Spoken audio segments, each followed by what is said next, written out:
Hi, I'm attorney Keith Johnson, and welcome back into the Lawyer's Lounge, a place to relax, chill, talk a little law, and really have fun.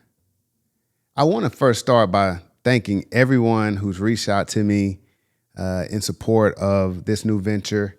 You know, it's always a bit intimidating when you're doing something new, something that you haven't done before. So I appreciate the warm wishes, the text messages, and the phone calls. It really means a lot to me. So we're going to keep this thing going, and we're going to have fun in the process. I got love on my mind today. Love on my mind. And you may wonder, why is a criminal defense attorney talking about love? Well, love affects all of us. And the criminal justice system is designed to take love out of the offender's life. And so we'll talk about the implications of that philosophy. And we'll talk about love behind bars. Should you stay or should you leave? And if you do, either one, can you be faulted for it? I've seen it from both sides. And I want to dive in deep and get your opinion on love behind bars.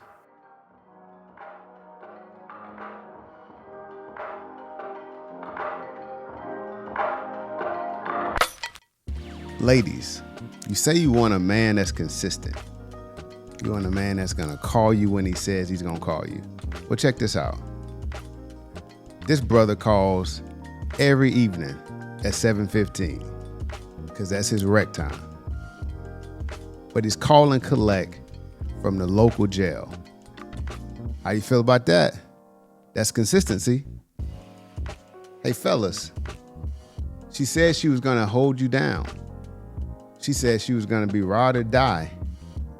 Well, it's been a few weeks since you've been in that holding cell. She's not picking up. It's going straight to voicemail. How you feel about that? Those are the dynamics of love when it conflicts with the criminal justice system. This episode is not just about love. It's about the pressure, the patience, and whether a prison sentence is really a love sentence. So I first want to tell it from the woman's perspective. And I'm traveling down this road with the assumption and the perspective that most of the time, the woman is on the outside trying to support the man. I know in situations it can be a little bit different, but we're going to go under that assumption. Many times, I'm hired by the significant other. They'll call the office. They'll tell me what's going on with their husband, their boyfriend, their significant other. We quote them a price, and the woman is the one handling the business on behalf of her partner. She's signing that contract. She's getting those resources together. That's a lot of stress. She's the one who we communicate with about court dates while the man is in custody. She's the one that's trying to hold everything down at home while he's away because he can't support her at all at this point in time. But it's not just the financial aspect of it that the court system rips away. No physical touch, no intimacy, and very little emotional support is what comes with someone being in confinement that you really love.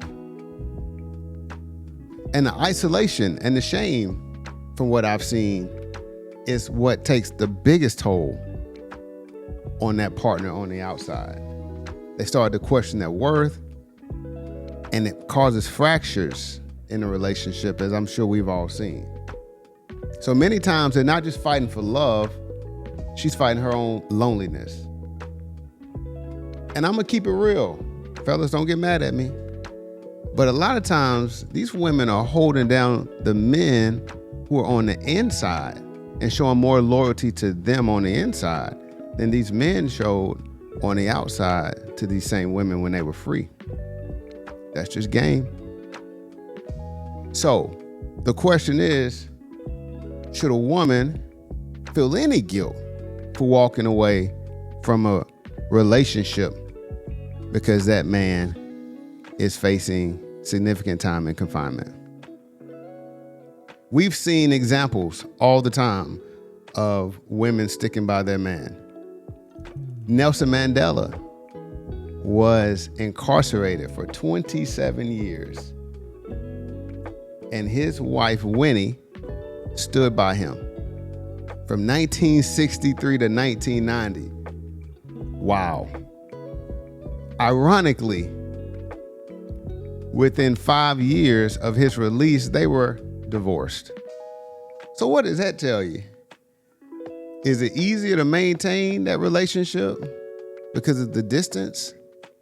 Now, according to the late, great Nelson Mandela, Winnie was unfaithful to him. Maybe she had another life out there and she provided emotional support for her husband. But when they got back together, they were two different people. That's a famous example. Let me tell you about an example that I've seen. We'll call her Christy. Christy is a nurse.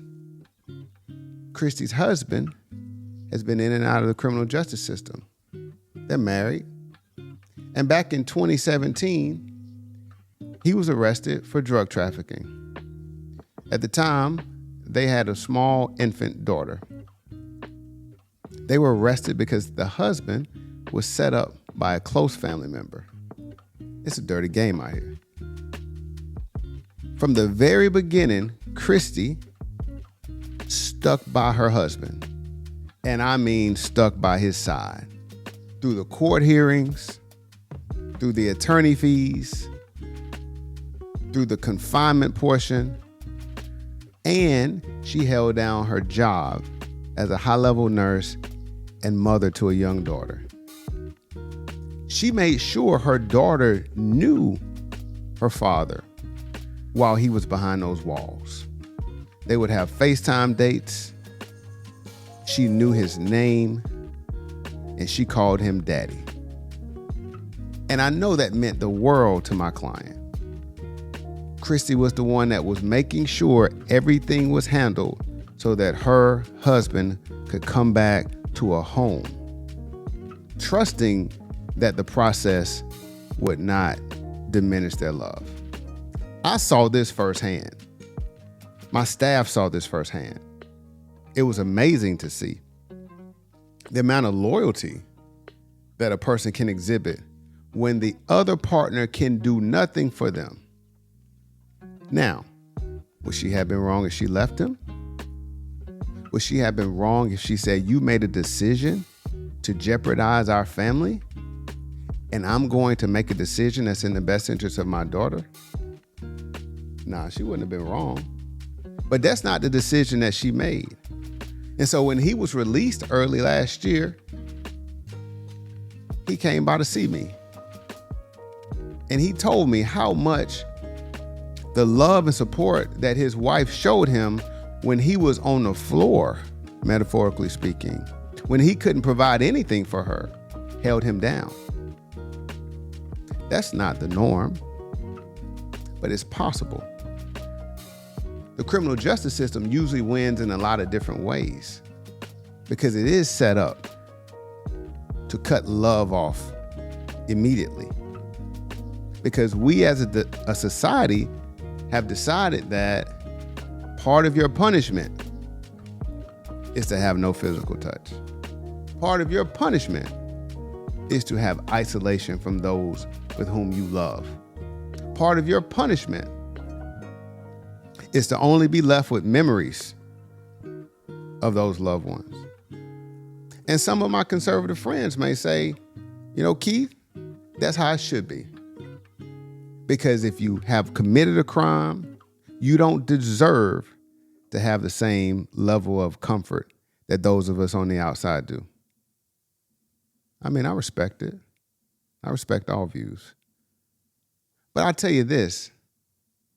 We ask men and women to come out into our society and live amongst us as though they were never caged like animals for years.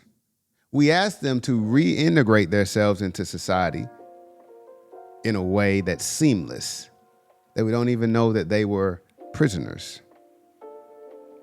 But we're doing that after cutting off one of the most important aspects of being a human, and that's love. That's affection. That's intimacy. And I'm not just talking about sexually. You ever had a nice deep hug?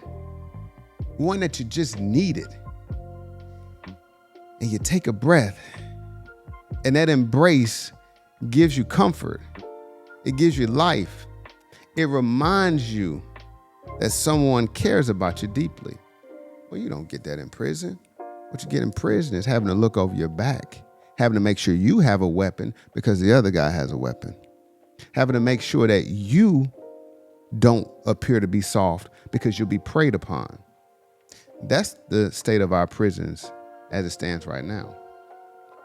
And so I challenge you to look at it from another perspective, which is if we want to make the transition back into the real world successful,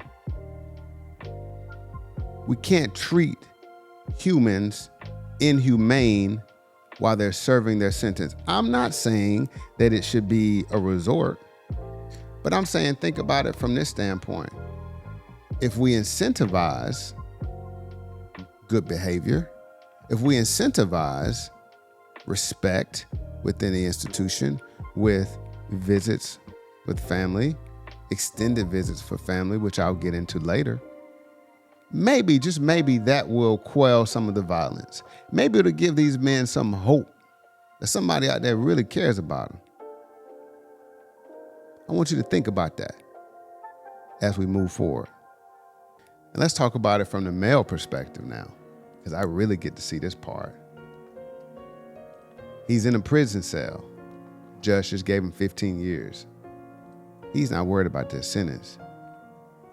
He's worried about his honey. Is she gonna be there?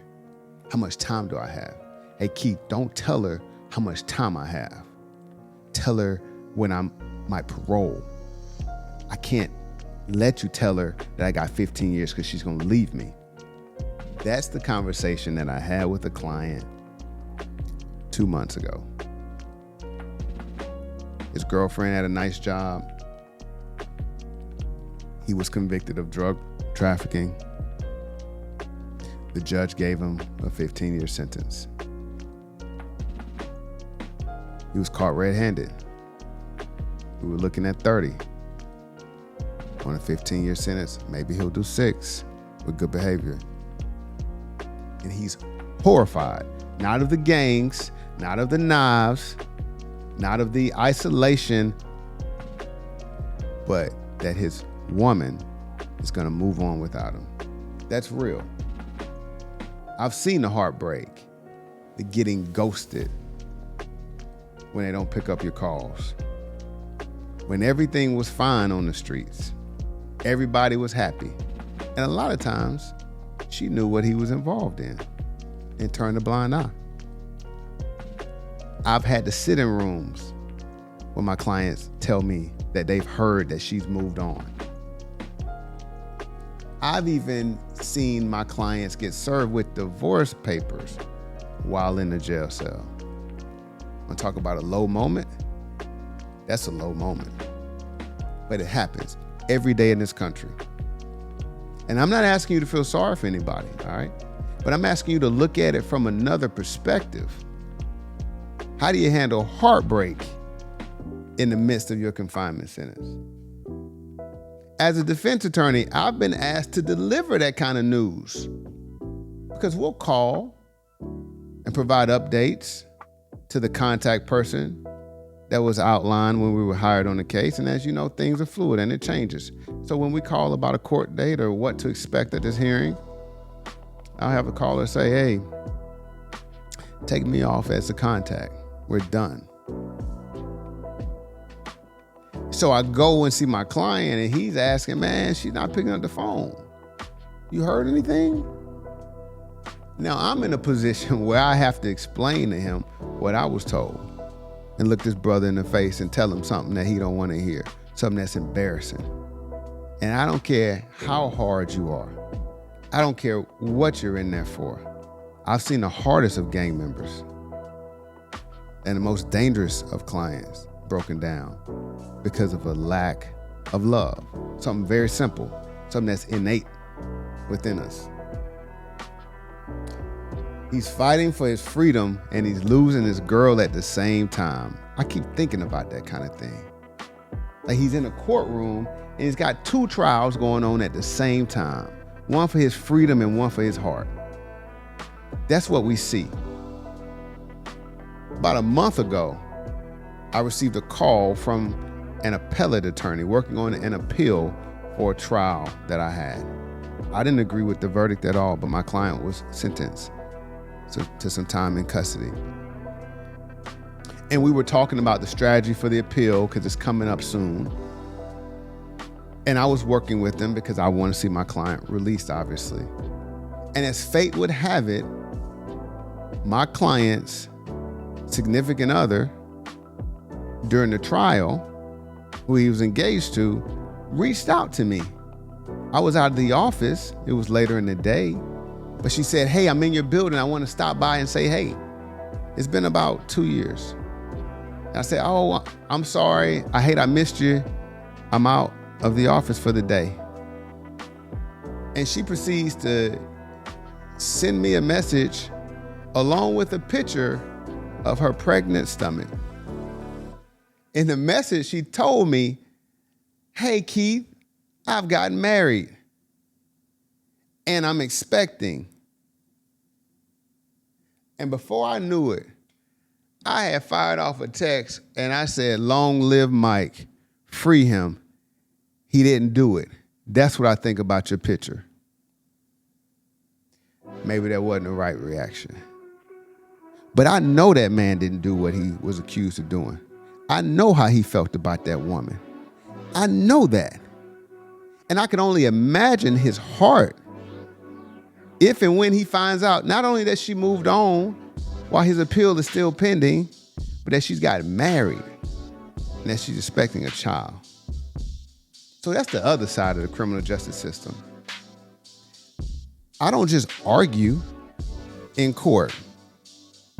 We have to manage the whole process because that's what you sign up for when you sign up to be a criminal defense attorney. The human side of the criminal justice system is what this podcast is about. It's not just about the law. You can look that up. We'll explain the law and we'll get into a little bit of law momentarily, but it's about the heart and how the justice system impacts everyday citizens. And whether as our society evolves, we should rethink how we do things. We should rethink how we punish people. And we should rethink what impact it has on the innocent family members who are serving that sentence along with their loved one.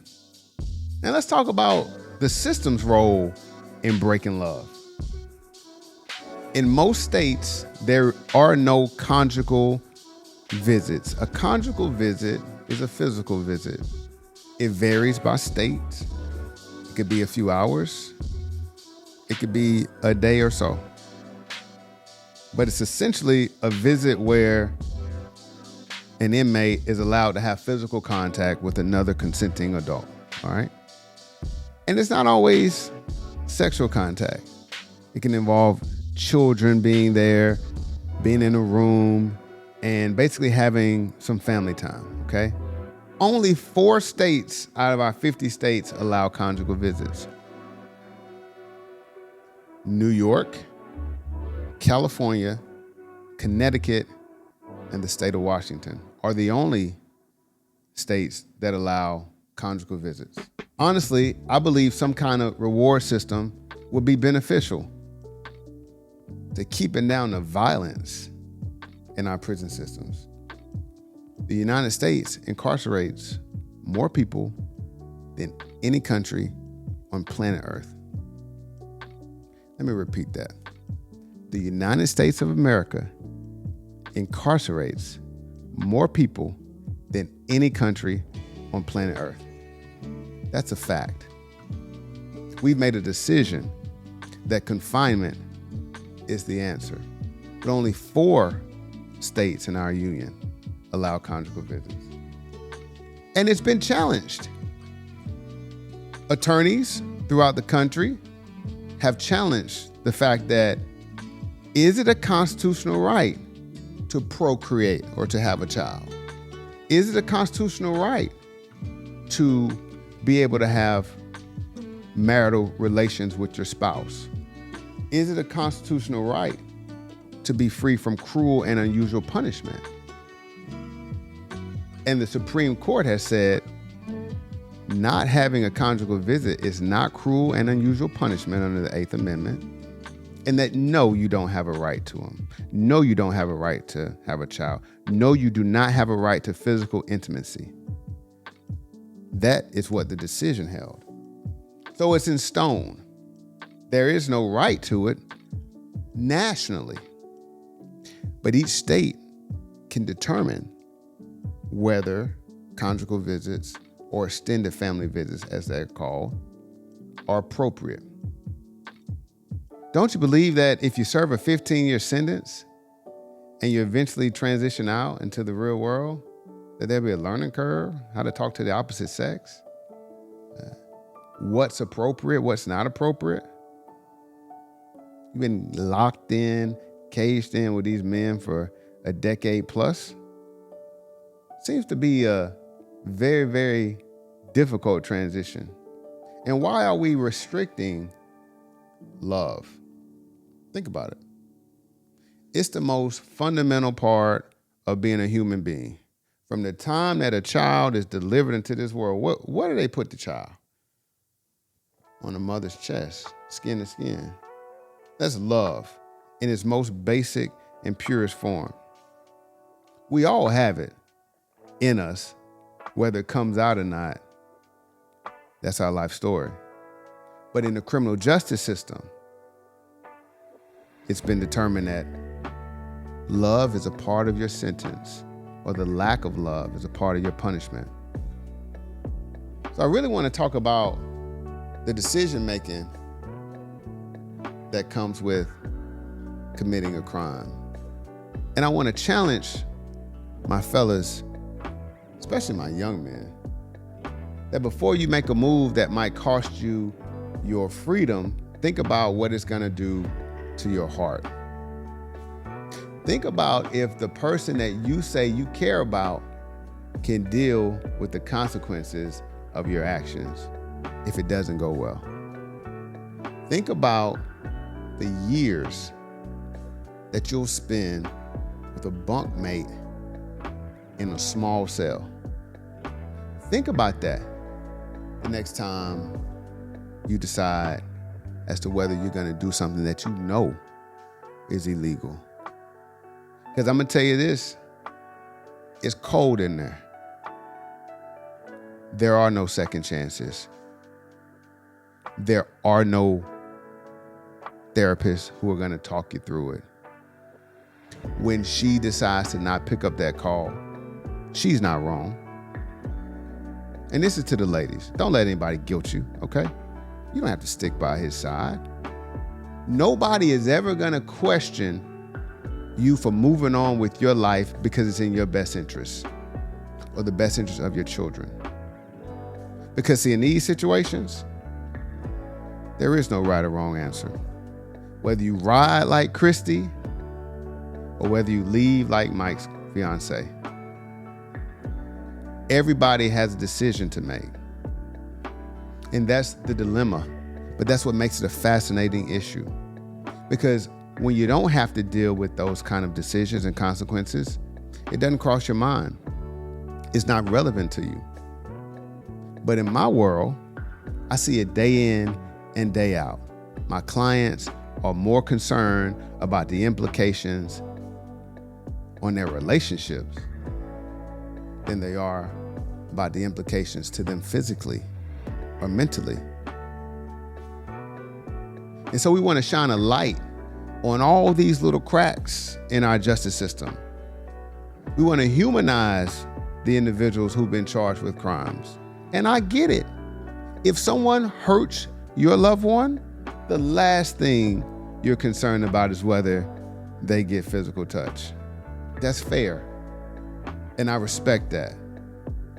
But the vast majority of inmates in this country do get released eventually. And that's what I'm concerned about. Who are we reintroducing into our lives, into our society? Are we reintroducing people who have had everything stripped from them and now they're living amongst us without any transition, without any of the normalcy that humans need to function and to thrive? It's in our DNA to love. It's in our DNA to connect. But many times, that's the last thing that we ever think about. It's the last thing that is reported. So I like to end with this.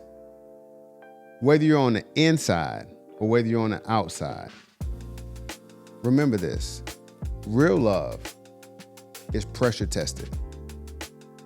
Sometimes love survives the sentence, but other times love becomes the cost of the sentence. I appreciate you coming into the Lawyer's Lounge, where we talk about all things law. Remember, there is no topic that is off limits for us. We want to provide raw and real content to make you think.